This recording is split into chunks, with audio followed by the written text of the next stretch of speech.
Okay, so now we're ready to cut elastic for our cover. So the way that we're going to do this is we're going to take our cover. Now this cover is symmetrical, so there's one line of symmetricity. So let's go ahead and we're going to fold this in half. Okay. Folding it in half makes it a lot easier for us to measure accurately what the circumference of our ironing board cover is, because we want to add elastic, which is stretchy, but in order for our ironing board cover to look great, we need to make sure that the elastic that stretches over the edges is giving it adequate stretch to pull it in and keep the iron on tightly. So I'm using 1-inch elastic, and the reason I'm using the 1-inch elastic is it's fairly wide and it's very stretchy. So it'll stretch to twice its size, and that's important to know. So first we're going to take our tape measure. We're going to start at one edge, and then we're just going to walk the tape measure around the edge to see what this perimeter measures. Okay, so this measures 53 inches as I get from one side to the other, but just remember that we folded this in half, so we're going to multiply 53 by 2, and what we get is it's 106 inches all the way around the edges of the board. Okay, so now that we know that the circumference is 106 inches, or 53 inches, it's like one side, we're going to measure our elastic here, but we actually want to make the elastic 1/2 of the total circumference, which is 53 inches, and then we want to add an extra inch, actually an extra 2 inches to the length of our elastic so that we can join the elastics together. So I'm going to go ahead and measure this elastic.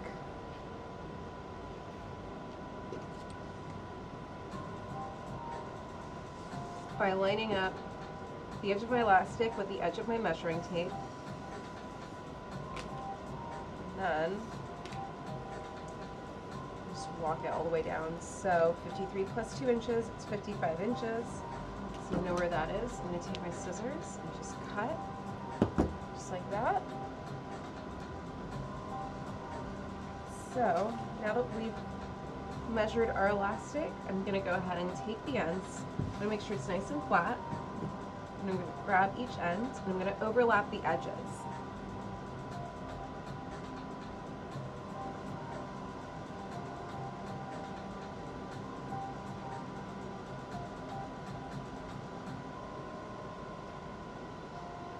Okay, so now that I've measured all around the edges, I'm going to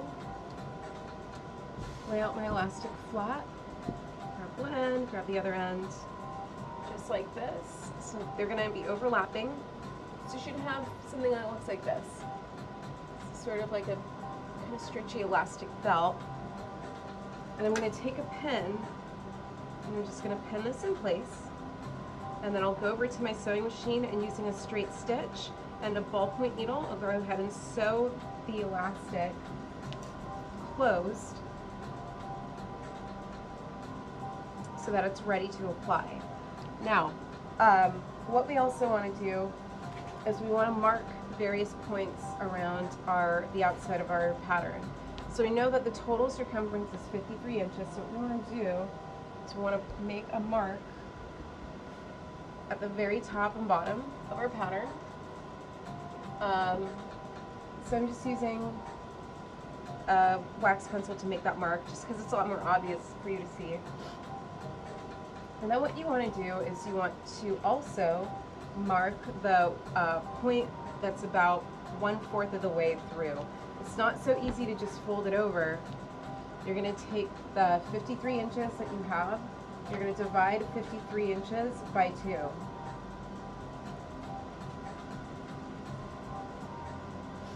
So what we get is, it's like 26.5, that's fine. So what we're gonna do is take our tape measure, start at one side, and then we're gonna measure where 26.5 inches lands. Okay, so 26.5 inches is right here. Again, I'm gonna take my chalk pencil, or wax pencil, whatever you're marking with, and I'm just gonna mark on both sides of the material where that is. Now this is important because these marks are how we're gonna align all of our elastics, okay? So, we're gonna take our elastic, you're gonna squish it in half, and then here at one end, at the halfway point, you're gonna mark it with a pin. Okay, so that's where one half is. You're gonna fold it over one more time, find where that point is, and you're gonna take two pins, and you're gonna mark, just pin through your elastic on one side, and then you're gonna pin through the elastic on the other side as well.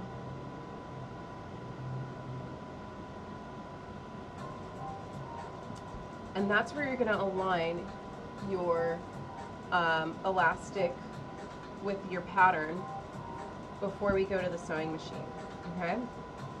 So let's go ahead and start. Open up my pattern. I'm gonna start at one end. So I'm gonna start just about here. So go ahead and pin my elastic. So I'm going to pin it so that the elastic is more on the inside of the muslin pattern, okay? Because this is going to end up being like, this is going to be this is going to be the side that faces outwards, whereas the side that we've drawn on, it's going to be the underside that it's only touching the ironing board. Okay, so we've got that pinned, and now what we want to do is, and also you want to make sure your elastic is flat while you do this. So if it's gotten twisted somehow, just untwist it. Okay, and now we're going to pin to the other side. Remember how we marked our point? So we're just going to pin that there. And now we're going to find the two marks that we made at the 25% mark. So here's one. I'm going to line it.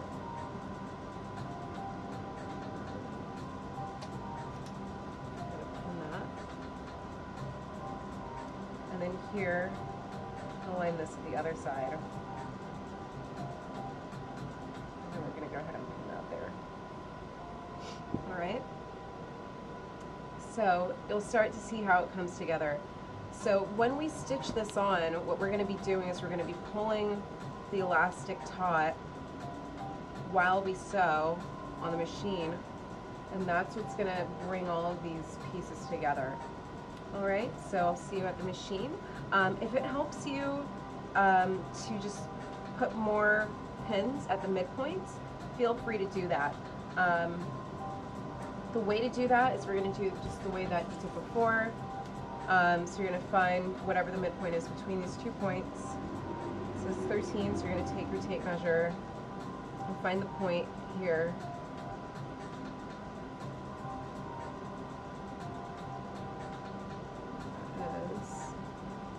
About 13 inches, okay, here.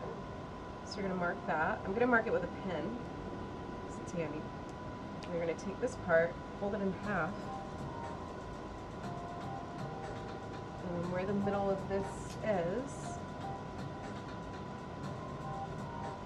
where you're going to pin onto your pattern. Okay, so when you pin it together in preparation for sewing, the elastic is, you know, not going to be quite as large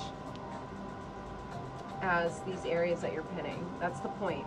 So that when you start stitching all of this down on your machine, see how that's flat?